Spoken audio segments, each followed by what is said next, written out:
Mes frères, je ne veux pas que vous l'ignoriez. Nos pères ont tous été sous la nuée. Ils sont tous passés au travers de la mer. Ils ont tous reçu le baptême de Moïse. Dans la nuée et dans la mer, ils ont tous mangé la même nourriture spirituelle.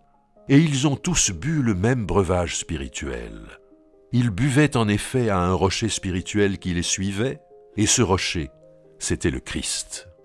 Pourtant, la plupart d'entre eux n'ont pas été agréés par Dieu, puisqu'ils ont été abattus dans le désert.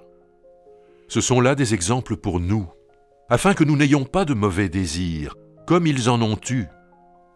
Ne devenez pas idolâtres, comme certains d'entre eux, ainsi qu'il est écrit « Le peuple s'assit pour manger et pour boire ». Puis ils se levèrent pour s'amuser. Ne nous livrons pas à l'inconduite sexuelle, comme certains d'entre eux s'y livrèrent. Il en tomba 23 000 en un seul jour. Ne provoquons pas le Christ, comme certains d'entre eux le firent. Les serpents les firent disparaître. Ne maugréez pas, comme certains d'entre eux maugréèrent. Le destructeur les fit disparaître. Or tout cela leur est arrivé à titre d'exemple, et a été écrit pour nous avertir, nous sur qui la fin des temps est arrivée.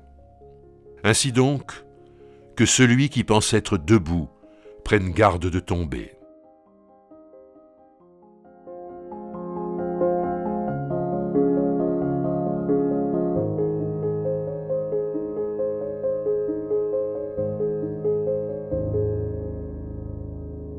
L'évangile de ce dimanche comprend deux récits.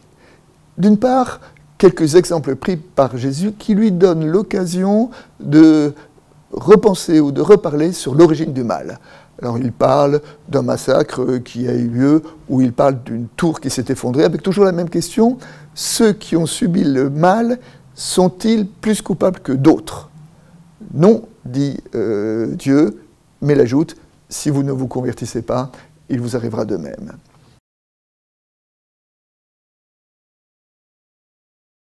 Par ces exemples, Jésus invite ses disciples à sortir de la logique rétributive. La logique rétributive, c'est « s'il m'arrive une épreuve, c'est que j'ai fait du mal ».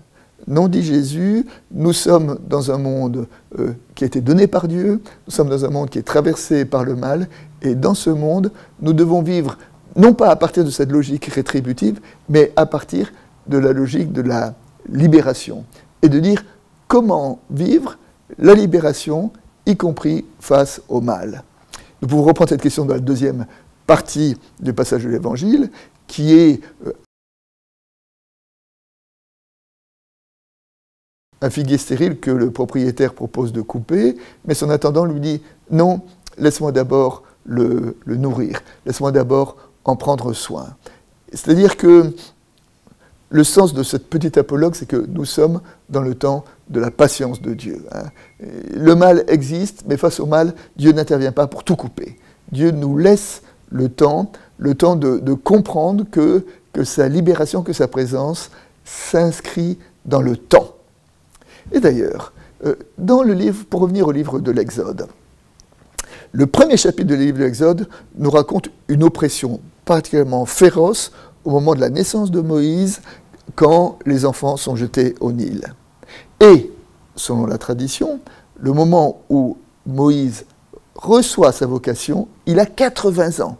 C'est-à-dire que c'est 80 ans plus tard que Moïse est appelé à conduire les Hébreux vers la liberté. Donc, entre le temps de la pire oppression, le meurtre des enfants, génocide, et le temps de la libération, 80 ans. Le temps de Dieu n'est pas celui de nos impatiences, parce que Dieu refuse de juger le monde maintenant, d'éradiquer le monde maintenant, car il veut nous laisser le temps de changer de comportement.